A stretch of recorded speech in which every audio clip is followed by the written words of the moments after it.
Okay, this is the last video of the TMJ self-treatment series. And today we're going to go over the loss of lateral deviation that we talked about in the assessment. Before we get started, I just wanted to bring up there are some other conditions that may cause chronic TMJ issues that are beyond the scope of this video. But just to mention a few that I'm aware of: Marfan's, Ehlers-Danlos, hypermobility, connective tissue disorders, muscular dystrophy, and I'm sure there's a few others that I'm not aware of, but I just wanted to bring that up in case this is maybe something that you've been diagnosed with or you're considering you might also have going on. I would address those things first before trying to just narrow in on the TMJ. Okay, so with the loss of lateral deviation, if you remember how we tested that, the midline of your front teeth, jaw to the right, jaw to the left, is there a difference between the midline and the center of your jaw on one side versus the other? Yes or no? If yes, then this video is for you. We need to address that loss of motion first before we do anything with the lateral shifts on the way down and up. So one easy way to do that at home is if you have a loss going right, okay, a loss going right, place one hand on the temporalis muscle or just somewhere in between the eye and the ear to support your head on this side. Drape the fingers over the top. Make sure your neck is in a pretty neutral position. I'll turn here. And then the other side, your hand is going to contact your jaw. You can go whatever's comfortable here. You're just going to slightly open and then drive the jaw to the right. Start gentle, because again, this is a pretty fragile joint. So we're going to go here. Okay, and then close again. Here.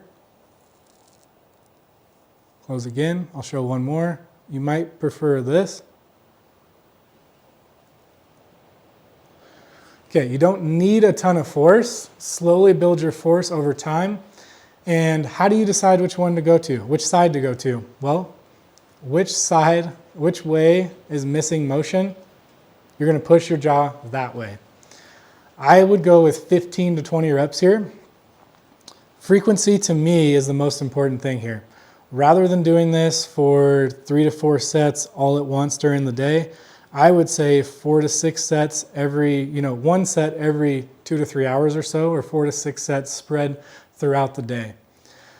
And if this one doesn't change your loss of range, you can definitely try these further things that we're going to mention, but you may actually need that crazy chiropractic adjustment that you've probably seen on TikTok or Instagram in order to regain that motion, and then you can do some at-home treatment.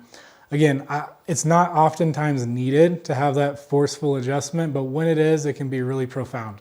Lateral protrusion first. Work on mobilizing it and normalizing it. If you can at home, great. Then open and close. You can look in the mirror. Do you still have those shifts? Yes or no? If not, maybe that's all you needed. If you do, then the previous video was for you, but we'll recap on those again right now. So you have full motion going left to right now. Lateral protrusion has been restored, but you still have some zigzags. So where do we go? We go with end range protrusion. Protrusion first. Does it clear up the zigzags? Yes or no? If no, protrusion with opening, right? So protrusion first. 10 to 15 reps, try 2 to 3 sets. If it doesn't make a change, protrusion with opening.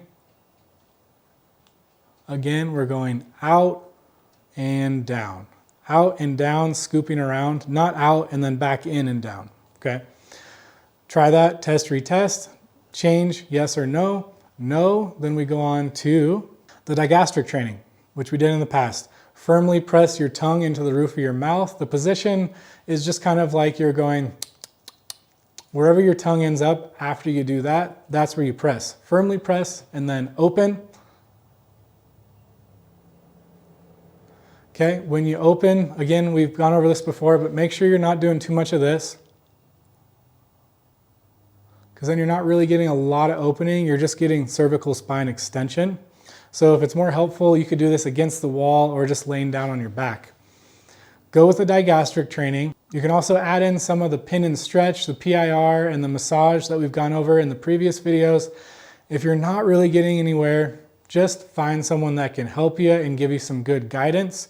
Or like I said, you might actually need that scary chiropractic adjustment, which isn't needed too often, but when it's needed, it can really help. So again, the assessment determines the treatment.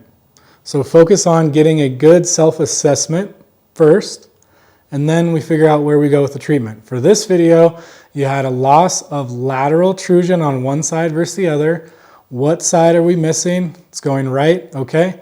Hand here, little open, however you want to do it. Push across. Go gentle first, slowly build over time. Once you clear up the lateral trusion deficit, do you still have the zigzags back and forth? Yes or no? No? Done.